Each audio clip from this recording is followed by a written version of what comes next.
Hello, traders. FX Pip Collector here. Today is Tuesday, October 14th, and this is my analysis for gold, and we're on the daily time frame.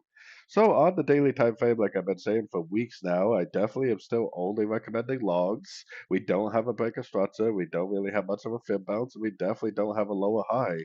Also, we are in at least a third degree wave 3 right now. The monthly, weekly time frame is at a wave three, the daily is at a wave three, and then this is also a one, two, three right here. So we are definitely in a very, very, very strong trend. I still think the most likely area that was going to act as resistance is probably at least this 261.8, which is right around 4,310. Now that doesn't mean that it might not possibly make a wave four now and then go up to that, 261% to make the wave five, and then you'd have your 1, 2, 3, 4, 5 for this daily trend. But it doesn't have to do that. I mean, it could easily just keep going up, especially with this third degree wave three that we're in.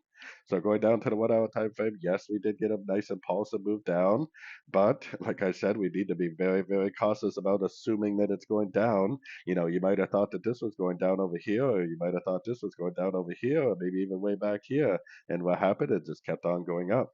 So definitely put your Fibonacci retracement on there. Definitely look to see if it respects a Fibonacci level and breaks back to the upside. If it does break back to the upside, then you definitely want to continue to look for longs. This one impulsive move down on the 1 hour time frame hasn't even broken structure on the 1 hour. So even on the 1 hour time frame, the trend is up.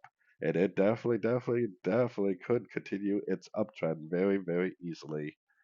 So anyways, don't forget to check out my website linked over here in the corner. And as always, thank you for watching and happy trading.